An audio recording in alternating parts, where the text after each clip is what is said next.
This month on Inquisitive, your miracle resource, the podcast. Katherine and Sarah discuss 5 tips to help your workplace create a culture that communicates with respect.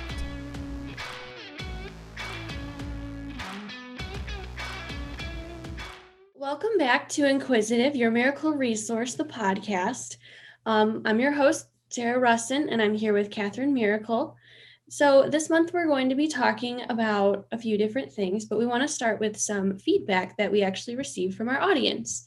I'm going to turn it over to Katherine, and we're going to kind of explain the overview of what we got back. So Katherine, do you want to let everyone know? Yes, and I want to thank you so much, Sarah, because when we created Inquisitive, we want it to be a forum for you to share in a safe, confidential way and give you some solutions. So here's what came in this month.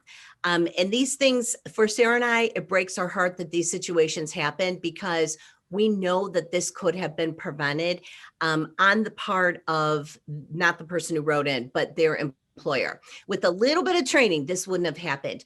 So our person who wrote in was an employee who started a position and was promised one thing. And then all of a sudden, a couple weeks later, that was taken away. And the other part was they were not able to use their skills because no one was inquisitive. No one during training or hiring really listened or observed this employee to see the skill sets that they had. So they were put in the wrong position, but B, the person who was put in the right position that the person who wrote to us sent in, that person didn't succeed.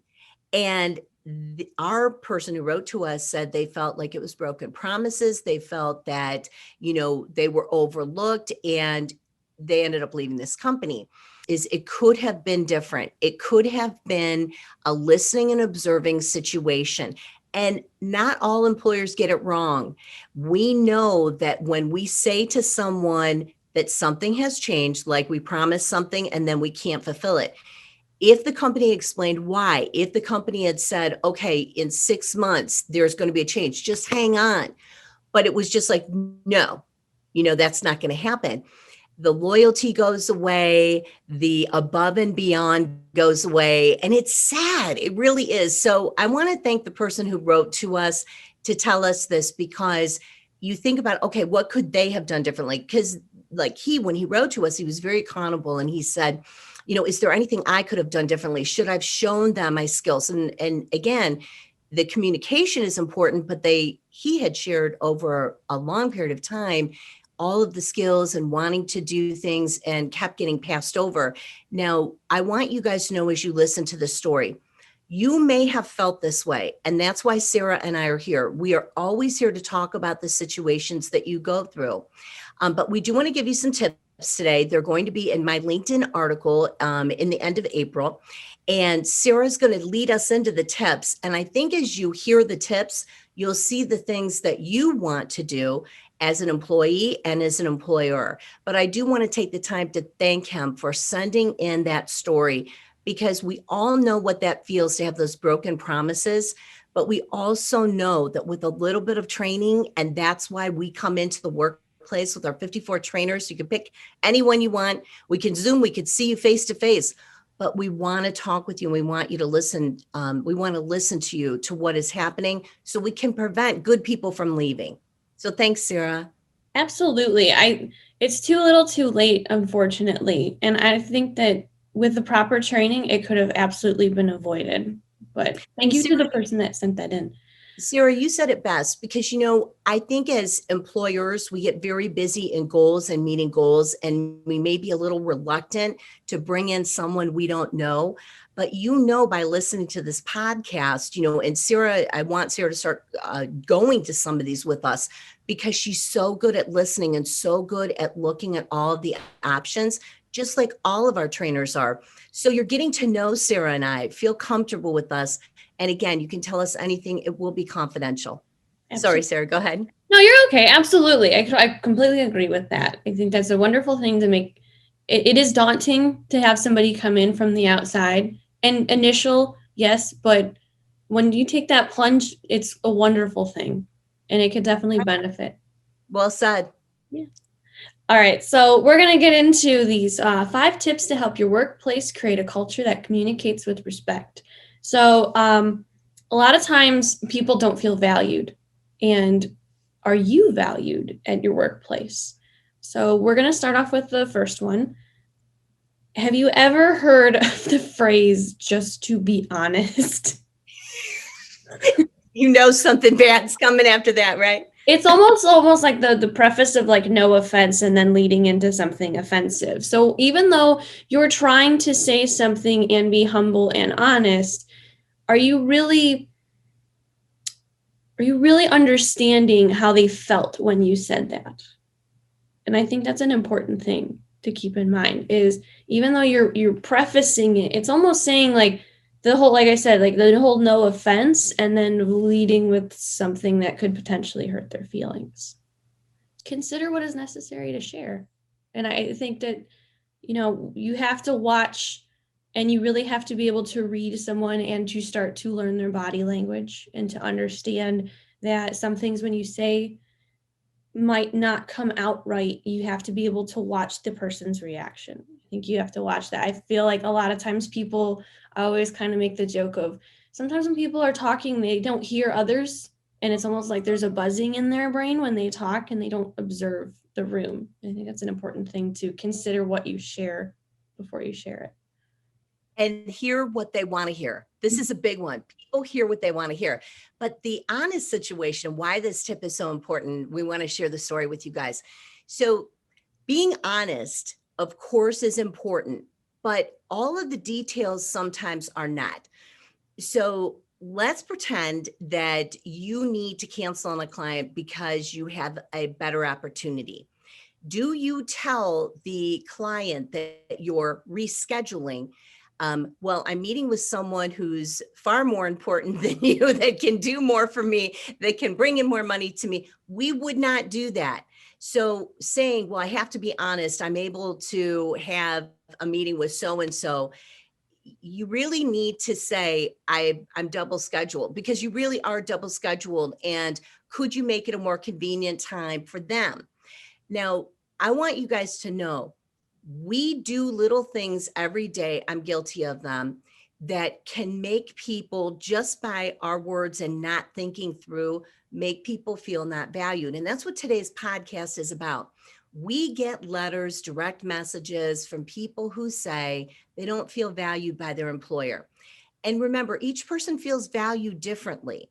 So to say to someone, you know what, you're not as important, without saying the words exactly, that's not making someone feel valued.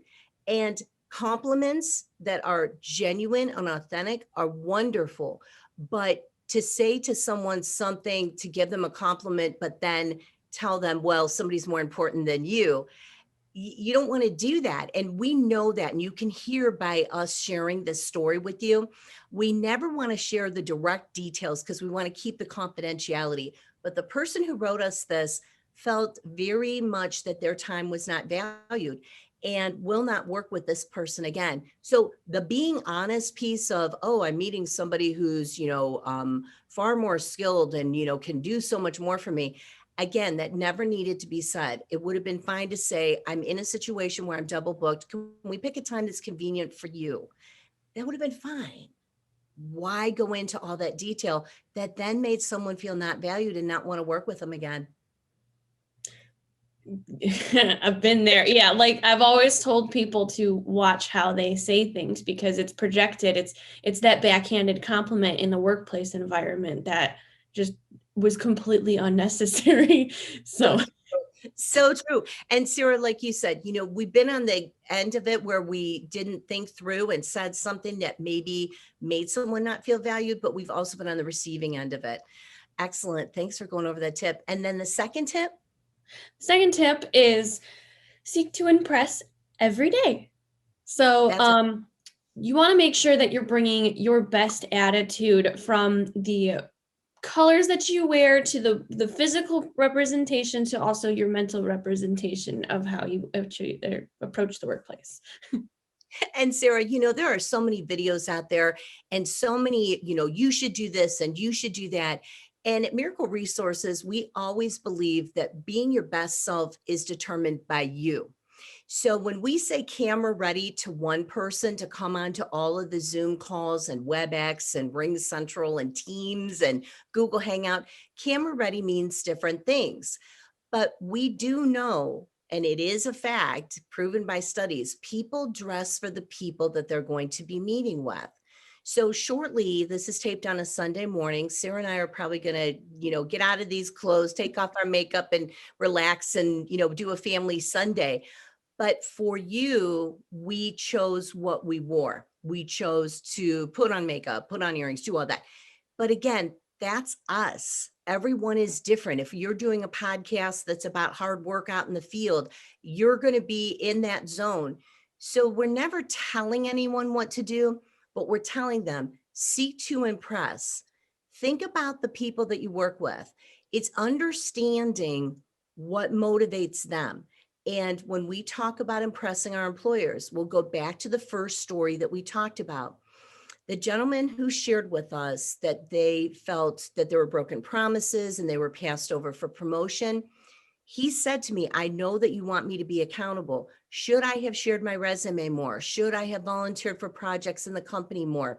Should I have talked in meetings more? And I said, well, let's talk about what you did. Did you talk in meetings? Did you contribute? Did you bring ideas? Did you in your emails, instead of saying, I need this, this, and this, go to, good morning, how are you? I hope you had a great weekend. Wanted to share, I'm bringing this to the meeting, and do you need help with the 3 things you're bringing? Those are 2 very different emails. And we talk about this a lot. These are just little tips and tricks that we work in the workplace to help people build their brand, team, and revenue and elevate their culture to high performance. It takes a second to write, good morning, how are you? Hope you had a great weekend. That's a very different opening to an email than, this is horrible, you need to fix this. And we hear from a lot of people write to us that their supervisors will write real, like, this is terrible, this is horrible, every email, every response. So we need to think about that communication. That's really important. Thank you, Sarah. Yeah, and to touch a little bit on that, I did see something where someone had made, I believe it was just like a short clip video, and it says, have you ever received a 1-word response from one of your leadership members and you thought you were getting fired that day because they felt disvalued? Yes. It took 2 seconds, and I was sitting there and I was like, oh my gosh, like, I guess, yeah, if someone just says 1 word to you and you worked so hard on a project, understand that everyone's busy, but if you would have been worded more than just an sure, it would have changed the value of the employee. And it's also about the mindset. And I know my mother-in-law, like, bless her heart, she always texts I me can't wait to meet her. Like, she's so talk funny. about it. It's great. So, but she texted me one morning and then she called me and she said, once a week, I'm going to text you and I'm going to say, choose to be happy. It's all about the way you wake up. Aww. And I thought that that was such a beautiful, like, simple thing. And then she showed her, I guess as an example, she showed her value as well. But I thought it was such a great thing. It's, if you wake up and you can choose to make it a great day. You can choose to make it an okay day. But if you choose to walk into work and you choose to start on a positive note, you'd be shocked at your mindset would change so fast throughout the day. And in turn, your attitude would change. Your mother-in-law is amazing. And it is true, what we wake up to and we make a choice. But let's talk about another thing that came in through our direct messages that relates to this tip. And that is not responding at all to an email. What does that say? And I agree with you, Sarah. I could see as an employee doing a big project and turning it in, or doing something that you did to impress. Our last tip was always try to impress, always bring your best. But if you worked on a project, sent it, and then to a team and no one responded, like, not even, I got it, I'm excited to look at it later, that's fine.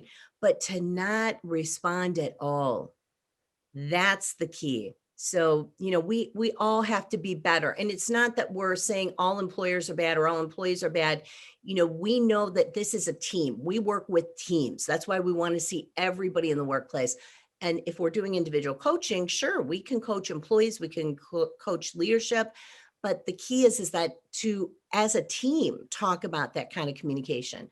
So Sarah, thank you. And what was the third tip? Listen and observe. Oh, this So, one is good. Go ahead, Sarah. so do you understand or do you judge the situation? The more knowledge you gain, the more you can help. Okay, this one, we do have a story for us, Sarah, and I want to share. This one is when we have frontline workers, especially during the pandemic, sad but true. There are customers who come in and they're on the attack. Your employee, your frontline worker, I don't care if you're the CEO, there are people, it may be vendors, it may be shareholders, they're on the attack. They come at the attack. You cannot even get a word in. So we know that many of our clients have tape. They have a tape, so you can see those interactions. And another piece is did you ask your employee what happened? Their side of it, not your understanding of it, but their understanding of it. It takes a minute. And when we listen and observe, we can learn more. Then we can give feedback, and the feedback should be given one-on-one. Yes, there are teachable moments, and those are wonderful. We love teachable moments. But we have many people who write in and say, I was put on the spot in front of the entire company and used as a teachable moment. No one likes that. Why not meet with the person, tell them, well, ask them what happened, how can we create a solution, and maybe together we can present that solution based on what happened to you. Those are powerful moments. The key for all of us is to take the time to think 360. How does the person feel? Okay, we want to know what's going on with the customer. How are they doing? But if they came in screaming, we need to know, is our employee okay? Is this person all right? And then when we come up with a solution, why not come up with a team solution instead of, oh, I heard this happened and here's what you should have done. So that was a powerful one that came in because I think that's happened to all of us. And you guys know that I teach college in addition to being the CEO of Miracle Resources. I don't like to do teachable moments based on someone else's situation, especially if it's something that could be very emotional. I like to talk with the student about what happened and understand what happened. And then together we can come back to the class and share, hey, in case you run into this situation, or in case you're looking for this research, try this. It's empowerment.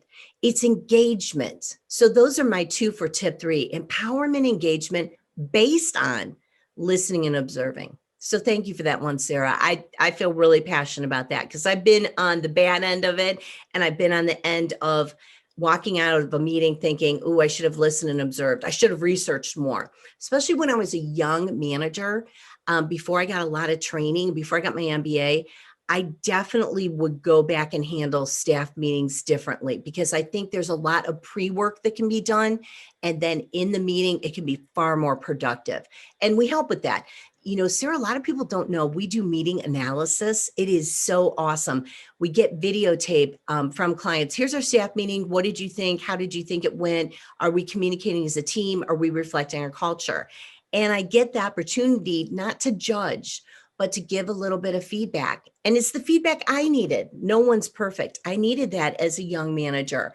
So thank you for tip 3. I really like that one. Thanks for letting me share that one. I like that one too. I like the idea of the recording meetings and then being able to go back. And it's nothing negative. It's either like an audit or just telling you like pointers and tips, because you're right. As the manager, sometimes you have, or leadership or even employee, we're juggling 10 different things at different times. So that's what we're here to help with, is we'll be the person that can help you understand what the environment looks like as you're teaching or projecting or explaining what has to happen in a meeting. Then you could go back and like reevaluate yourself. And I think that's a wonderful. I love that. And But I love Sarah, that thing too. I forgot to tell you, I have a bonus to number 3, a little bonus. And it's so imperative. If you ask, and this is one of the things we teach in our trainings, ask your employees how they feel at the end of the week about the communication that's occurred.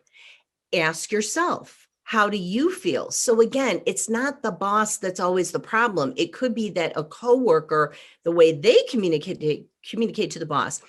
When we did this exercise, here's what we found. We found that employees would say, the whole week I got, this was bad. Why aren't we doing this? Why isn't this happening? What's going on? We've got to fix this. Those were the words that were used. Now, once we went through that, and again, we had CEOs that said, I feel like on the attack from employees who are saying, well, why aren't we doing this? Or why is this happening? So everybody talked about the language and didn't point fingers, but it was like we did a survey. So nobody knew who said what. And when everybody saw the words come up on computer screen that were used to each other, everybody agreed it's got to change. It's got to be better. Don't tell us you have a great culture. Don't say you have a great culture when the words on the screen are, why did this happen? That was stupid. Are you an idiot? That was one of the ones that things that came up on screen. Horrific ways to talk to people. And then change happened. So we would like at Miracle Resources to be part of that change. It is not easy to look at words on the screen that were used by employees and team members to each other, but you have to fix it. And we want to be a part of that. Yeah, absolutely. I think that's a great point. And this kind of leads into tip number 4, which is to watch your next meeting and observe. Yes.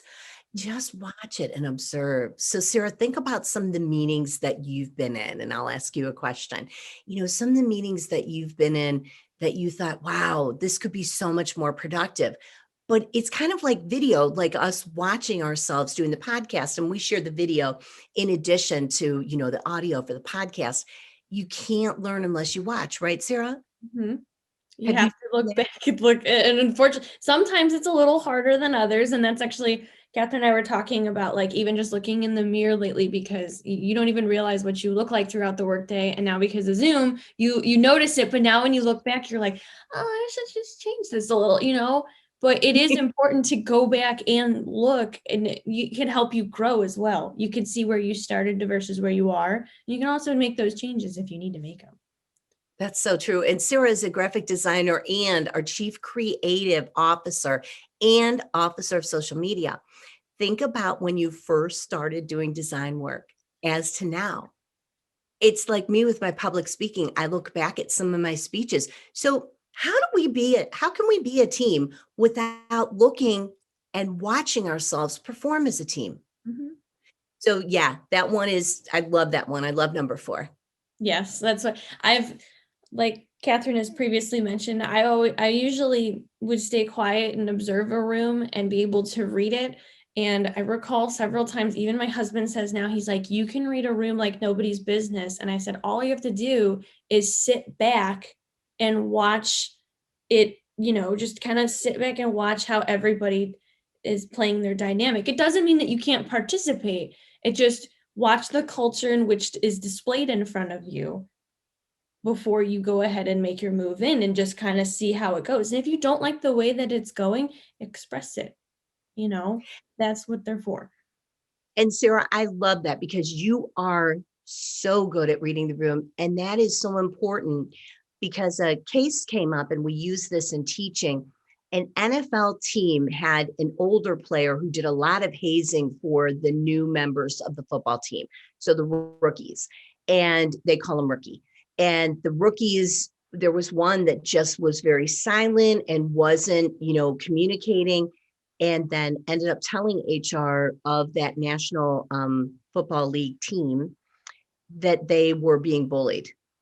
And they interviewed the older member who was in charge of, he was always in charge of the rookies, and he thought all the rookies loved him. And the guy was so convinced. He's like, oh, that rookie loves me. That rookie thinks I'm great. He did not know, he wasn't reading body language. He wasn't looking at everything he said and how this player would like almost cringe. And this is a national case. When we're not able to read the room, when we're not watching, we're not observing, we're missing how to build relationship. Now, if you're listening to us today and saying, that's exhausting, I want to be able to say what I want to say. You want to be able to say what you want to say so you can have influence and persuade and get your ideas across and be able to work as a team. And I was the person who at a young age was very excited about my ideas. And when I took literally, I had to take it to a point when I became a manager of doing what you did, Sarah, at a young age, watching and listening and observing. Because we will talk to people and you will know by reading the room that someone has been offended or someone's upset or doesn't feel valued. You know it because you listened and observed. You were inquisitive. That's why we have to have an inquisitive culture. But the person who's saying it is like, oh yeah, everybody loves me. So at the end of the day, I love that tip. Thank you, Sarah. Yeah, absolutely. There's been a couple situations where I've noticed you can tell that someone they'll do like that lighthearted chuckle, but you can see, in the way that they display, the way that their body language is, you can tell if they approach you after that. And if they don't, someone's feelings got hurt, which kind of leads into the final tip is, have you asked your team what makes them feel valued? Oh, so good. So good. And What are your thoughts on that one? Because I have a story, but I want to know what you think. so the word value actually has been like a very prevalent thing this whole week. Catherine and I have been like emailing back and forth about the podcast and everything. And I sat there and I remember reading that, and I always, and this is maybe like a fault of my own until like, everyone's always growing, but I always look up like tips on how to make people feel valued. And I'm always like, oh, if I do this, and you can always try different things. But I guess I've never just asked them, like, I've never like looked at myself in the mirror and reviewed that, maybe then just coming to the table with a bunch of tips versus just coming out and asking what would make them feel better would have changed the whole dynamic, instead of trying to like, just, I don't know, like I felt like maybe then I was almost speaking out too much and I didn't let them have the floor. So Oh, I now, love yeah. well, that's well said. And Sarah, we've all been there. We've all been there. And it's like kind of like gift giving, only not without a gift. So I want to tell a story. My friend Donna and I at Christmas, this is years ago, we got each other gifts that honestly I think we loved. And we thought that, and we both looked at each other and we're like, do you want to trade? Like we have that kind of relationship. I think that's the case. I know that in our training, we work on that ask. It is not an easy ask because, and again, it has to be done one-on-one, because if everybody in the company, and there's the love languages, you're probably familiar with that. Some people love gifts. Some people love compliments. Some people love acts of service. Some people love quality time. And if you ask a team all at once what everybody loves, then people might answer differently in front of others. But in the one-on-one, we've been working, and this is actually the account I work on a huge marketing campaign. A lot of people listen to the podcast know we own a marketing and PR firm, but we work also on that team training, that brand plus team equals revenue. And one of the clients said, we just hired somebody and, I want to make sure this employee does well. And I said, that is awesome. I love that you're asking me, because they said, what should we do? And I said, ask them how they would feel valued. What can you do to make them feel valued? And the answer was compliments, and compliments in front of others. That was what they loved. More so even, this is what the new employee said, more so even than a huge pay raise. Shocking, right? Wouldn't you think that most people would want that? But the person had come from a company where they never got any recognition, especially in front of other people. It was demeaning to them because that was their need. And I want to give a shout out because I teach at OMS, Ohio Media School, and Janice gave me this shout out. She's the assistant campus director. It was so nice. I mean, I felt so valued. It was so great. It was about some the marketing class I'm teaching. And I thought, wow. And I wrote a note, an email to the campus director, John, to let him know that Janice is an angel. She's been so good to me. She's wonderful. And she just really made me feel valued. I took the time to do that. Janice didn't ask me to do that. I took the time to do that. So when we value people and we have asked them how they want to be valued, and then we do it, I mean, who knows what they'll do. Look at me. I wrote a letter to her boss, or an email to her boss, saying that made me feel so valued. It made me feel so a part of the team. It was wonderful. So we look at people and say, okay, what are your needs? We need to read the body language, but we also need to ask them and then let that flow. Good things happen when we do that. And so thank you for letting me share that story, because, that feeling of value, that's incredible. That's wonderful. It really is. And I love these 5 tips because I think they really bring together just some quick things that you can implement today. These are fast. And again, Miracle Resources is always here. Our team of trainers always here to help you all the way through this. And a lot of times it has so much to do with our number one goal, and that is creating an inquisitive culture where we listen and observe. That's the key. Absolutely. I think that I just love the idea of asking how someone would feel valued, because I almost feel as if you sat down with another employee in that moment, you would be creating such a great workplace relationship as well, because you're being straightforward. What can I do to make you feel valued? How can I make you feel like you are a part of this? Because we want you to feel a part of this.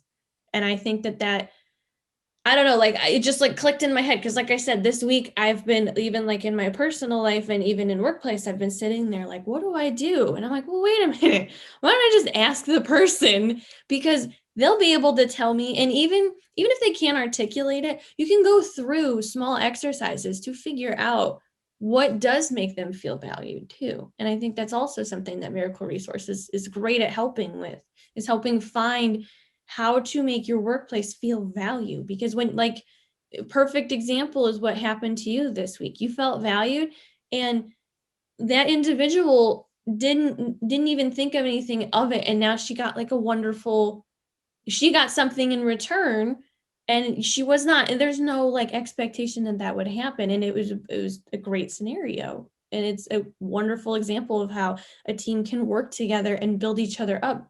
And when you build each other up, all there is success. And Sarah, do you feel, and this is what cracks me up, we do these trainings and our work is always workplace culture, but it cracks me up how many people write to us and say, I use this in my marriage. I use this with a family member. I use this idea. And we love that. Okay. Yeah. I'm not a relationship coach. I am a team building coach. But I think that's important, because if we ask ourselves, did I make that person feel valued? And then I'm going to ask you, Sarah, and our audience, before you see us next month, I want to challenge you. And I want you to write us back and tell us, is there a greater gift than valuing someone? Is there something that you could give that's better than making someone feel valued? And I'm dying to know, do you think there's a greater gift than valuing someone? Is there anything greater you can give to someone? I might have to think on it, but honestly, like when I sit back, I'm like, I don't really. And we're going to give you guys time on this one. We'll give Sarah time too. So our MailChimp will come out after Sarah puts that out with the podcast. And I think the headline should say, is there a greater gift that you can give someone than valuing them? Now, of course, we can say it shorter than that, but that is a really powerful question. Is there a greater gift? And I know somebody's thinking, well, buy me a Lamborghini. Well, you're showing me your value by buying me a Lamborghini, but is the Lamborghini a greater gift than being valued? I don't think so. I think being valued means that, you're a cherished member of a team, that you're valued, you have a safety and a sense of security. So let's look at the workplace. When we feel valued and we feel a part of, we are going to stay, we're going to be loyal, we're going to go above and beyond, right? So, Sarah, I should give you more time since I just sprung this on you, but I think for all of you, the challenge is, ask yourself, is there a greater gift than being valued or giving value? Can you give a greater gift than that? So that's what I want to know for next month. I don't know. I guess honestly, okay, so I think about this in personal stance because I do use these tips in my family life, and I have an 8-year-old stepson, and I can say that I can buy him the biggest and baddest Lego set, and he will be excited, but I can make him something out of like his favorite t-shirt that he wore as a little child, and it's his favorite thing, and he outgrew it and he misses wearing it. So I made it into a stuffed animal. Did Yeah. you? So it's a pet dragon. Well, this little pet dragon that is maybe like it didn't like value on a dollar amount, totally different, right? Legos are so expensive. He carries around that dragon more than anything else. And it was one of those moments where I said, he feels more value or valued, I guess, in a small little gift that was made for him than the biggest, baddest Lego set. So to me, I don't think you can, like, I guess in my perspective, like my immediate response, I don't think you can gauge value on any scale because it is how that person feels. And he was so overjoyed and he takes care of his little dragon and it is his little thing. Like, and that was one of those moments where I realized I was like, I could show value without doing big and exorbitant things to try and put on a facade. Some people are happy with it, don't get me wrong, but it was one of those moments where I said, I think the value is how he feels valued. I And love the little dragon. You're yeah, such a great stepmom. And you're right. The time that you took to make it and and when he holds it, he thinks of you. yeah. And for our audience, you guys have interacted with us and written to us. And, I take a lot of the confidential questions. A lot of what I hear and I want to share with you is the moments spent. You know, we're all that friend. Okay. So let's talk about that. Some people are that friend who you help your friends move. You always get that phone call. You have the bigger vehicle. You're the one who's going to help people move. Some people are the friend that, they make, like, I make an incredible lasagna, just saying. I don't make a lot of things well. I have like 9 things I make well, actually 17, now 17, but I make this killer lasagna. It is so good. My friend Rhonda gave me the recipe when I was in college. It's awesome. And people will say, can you bring that lasagna? Now, each one of us has that thing we bring or do.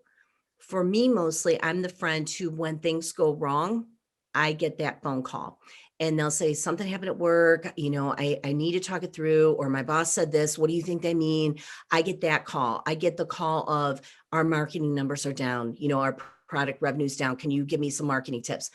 I am that person you call. I love being that person. I'm honored to be that person. I love getting that phone call because I know that I can help them strategize and discover together some solutions. So that value that you bring, they may remember. I remember calling you when I thought I was going to lose my job and you helped me. They'll never forget that. Like Sarah, he will never forget that little dragon. I mean, that is so powerful. And the fact that you took the time, you're always there to listen, that's key. That's what people want. You give them the eye contact, you listen to them, you observe them. And again, that's what inquisitive culture is about. And I know a lot of people think inquisitive is, questions and you're going to be questioned on the spot. No, it's listening, observing, and asking the right question, not a question that's offensive, but a question that gets to the core of the real problem. So, Sarah, you're incredible. I love that little pet dragon. little dragon, my little value I dragon. wish you had it and you could show it. We'd love to I see. don't. Well, yeah, it's so my stepson's up in Ohio. I'm in North Carolina, but it's this cute little dragon, and it actually sits on his shoulder, so he gets to walk around with it. And then he loves Harry Potter, so if there's any Harry Potter fans in our audience, his name is Norbert. So Norbert will be down here this summer. So maybe in June in the episode, I'll have him sit on my shoulder. But anyway, yeah, like it's not about grilling people with questions. It's just asking the right question that just blows the case wide open. It's all this is. It's not meant to be like grill after grill after grill. It's just, let's get to the root of it and let's figure out how to work together in a better environment. And that could go for anything. Because think about it, your teams are your family members, your teams are in your workplace. It's everywhere around you. So you want to create that environment. And Sarah, you made me think of this. The big thing about, and Sarah said it so well, the questions are not grilling questions. When someone calls me and they say, I wrote this email and then my boss acted really weird and everybody acted really weird. And then I got called in the office and yelled at. And my question is, how did you feel about that? Then I'm going to get to the core of what this person is feeling. And they're saying, well, I did this work and I was feeling angry, and they're getting that all out so we can move forward and then come up with a strategy. So I do believe in questions that let you dream and discover, like appreciative inquiry. Totally believe in that, but there's a place for that. Then there's a place for, when you guys, many of you have read the book, Inquisitive Culture, there's a place for asking a question that gets to the core of it. And it's not grilling. I like that word, Sarah. That's so good. It's not intensive. It's not upsetting. It's a question of getting to the core of the problem so we can move forward. The key is always move forward. So thank you for that, Sarah. That's awesome. Absolutely. Like there was a situation with a fellow friend of mine that he got called into an office and they started grilling him with questions, and he could not come out and say what was going on in the workplace because he felt as though when you just like asked all these random questions, he just felt like he closed up and they didn't read the room. And unfortunately, it was a situation that ended badly. Well, the one thing that changed is he walked out of the office and went home. And after he got home, you could tell he was all upset. He was calling me. He's like, I don't know what to do. And he goes, hold on a second. And I said, okay, and I'm on the phone, and he switches to the other line. It was someone that was sitting in on the meeting that saw that he shut down and saw that he closed up. And he called him and said, I know the meeting's over, but I don't want you to go home like that. Do you want to talk about this? And it was one of those moments where I said, there's a leader. Okay, like there it is, you know? And it was one of those moments where as soon as he switched over back to the other line, he's like, I feel better. He's like, and he stopped complaining and he stopped getting in a bad mood because someone just asked him the right question. And even though it was after the meeting, he's like, I don't want him to walk away with a chip on his shoulder. And he was watching it happen. So, and that's the best value you can provide. yeah. And now that's the best. Yes. And now my friend only speaks highly of that person and says, this person went above and beyond and made me feel so much better after that meeting went so wrong. And it wasn't, like I said, he did not ask, that was not the person that asked him a million questions. All he did was ask the right question of, how do you feel? Because I saw you close up and I don't want you to do that here. And it was like amazing. And now all of a sudden it's a new chapter and rejuvenation in him. And now he's so excited to go back to work, and he's excited to work with that person because that person showed value like instantaneously and went out of his way after everyone was off of work and said, is it okay? Like that bothered him. And it was wonderful. And I just sat there, I was like, oh, there's hope. You know, that is the best story. I'm glad you shared it because we need to do that for each other. We need to be allies. That's how we form allies. And in workplaces, when we have people exhibiting the great behavior that you just shared, then other people will do it. And that changes the culture. Culture is not a statement on a piece of paper. This is our team culture. Even an award won for culture. Ask your frontline workers and your employees, what is the culture? If they cannot answer that, they don't have training in that, I don't care how many awards you win, and I don't care what your culture statement, vision statement is. What we want is we want individual training and team training, so that way we can work together. Because Sarah, that what was displayed was awesome. That was total value. I love this month's topic of value. I love it. So I'm really excited because when Sarah puts out the MailChimp, you guys will be able to, those who are listening on the podcast, you'll also be able to see the video. So that way, you can see our facial expressions and read the body language. But I do want to leave everybody with that challenge. Is there a greater gift than to be valued? I was going to say, let us know I want to know what everyone thinks of that because I'm stumped. So. Me too. These things come in my head. What can I say? But yeah, and I put Sarah on the spot. Sorry, that it is a tough question. Oh, I know. And that's a question because it gets to the core.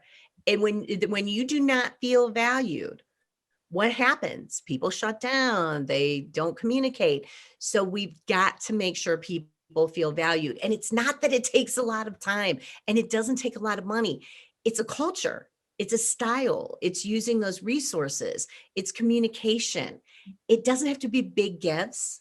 It has so much more to do with encouragement and listening and observing. Exactly. It's all about what you bring to the table. I love it. But yes, answer that question, please, because I'm stumped and I don't know what to do. Because I don't care if I got put on the spot. I don't know if next month I'd even have an answer for it. But I would love to hear other people's comments on that because I think that it's a great conversation starter because it's gonna be like that awkward silence and everyone's gonna go, So but all right. Well, I think we're about done here. I think we've covered value, but I absolutely love it. I love that word now. So I'll have to put that on my notes. It's definitely a favorite. Helps in all your relationships, everyone. I was going to say really personal, professional. I'm done. Anyway, thanks for listening this month. You can find us on all your social media. Keep a lookout for that LinkedIn article as well as the MailChimp coming out. If you're listening to just the audio, I recommend finding this video because then you can read our body language and you can become inquisitive to us, which is kind of a scary task. But anyway, okay. Well, thanks, everyone. Thank you. Hey, everybody, it's Sarah from the podcast. If you'd like to submit your stories, you can send them to km@miracleresources.com with the subject line Inquisitive, Your Miracle Resource. We'd love to hear from you if you have any struggling workplace problems. You will remain completely anonymous, and in the stories, all the names will change. We'd love to hear from you, and we will see you back here next month. Bye.